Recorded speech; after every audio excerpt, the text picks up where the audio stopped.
हिंदी व्याकरण के अध्याय 1 वर्णमाला में आज हम स्वर एवं उनके प्रकार के बारे में पढ़ेंगे। जैसा कि हम सब जानते हैं, स्वर की परिभाषा क्या होती है। स्वर जो वर्ण स्वतंत्र रूप से उच्चारित किए जाते हैं स्वर कहलाते हैं। स्वर जैसे कि ये वर्ण लिखे हैं, ये हमारे स्वर वर्ण हैं। अ आ इ ई उ ऊ री ए ऐ ओ औ अं अहा, ये हमारे स्वर वर्ण हैं। ये इनकी संख्या 13 होती है और ये दो हमारे अयोग भाव होते हैं।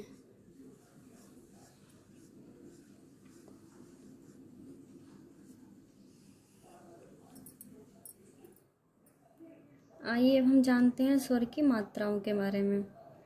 आ की कोई मात्रा नहीं होती है। बड़ा आ की ये मात्रा होती है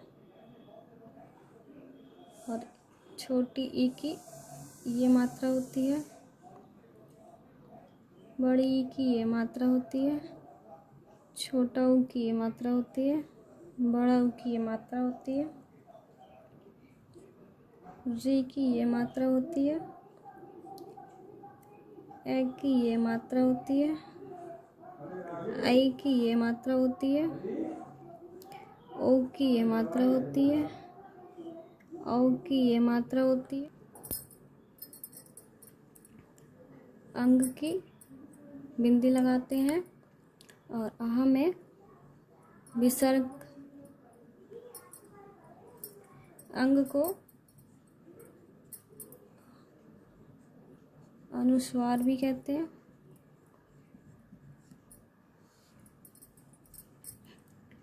और इससे विसर्ग। आइए अब हम जानते हैं स्वरों के उच्चारण स्थान के बारे में। आ कंठ से उच्चारित होते हैं। ई तालव्य से। री मूर्धन्य से। उ ओष्ठ से। ए ऐ कंठ तालव्य दोनों से होते हैं। ओ औ कंठ और ओष्ठ। अनुस्वार अंग नासिका से उच्चारित होते हैं। विसर्ग आह कंठ से उच्चारित होते हैं। आइए अब हम जानते हैं स्वर के प्रकार के बारे में। स्वर को 3 आधार पर बांटा गया है। पहला है बोलने के समय के आधार पर, दूसरा जीभ के प्रयोग के आधार पर, तीसरा मुख के खुलने के आधार पर। बोलने के समय के आधार पर स्वर हमारे 3 प्रकार के होते हैं। ह्रस्व स्वर, दीर्घ स्वर, प्लुत स्वर। ह्रस्व स्वर 4 होते हैं। अ ई उ री।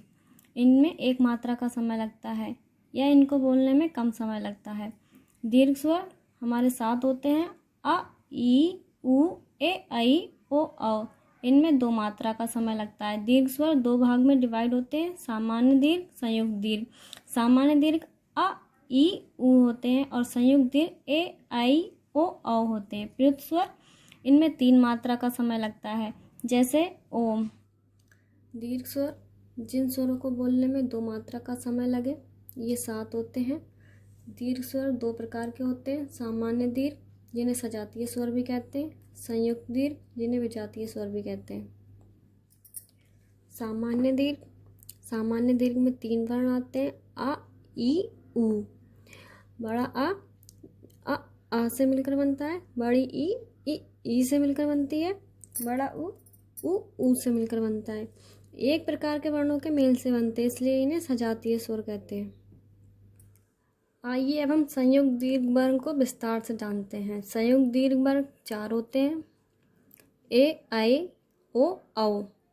ए आ प्लस ई से मिलकर बनता है। ऐ आ प्लस ए से मिलकर बनता है। ओ आ प्लस उ से मिलकर बनता है। औ आ प्लस ओ से मिलकर बनता है।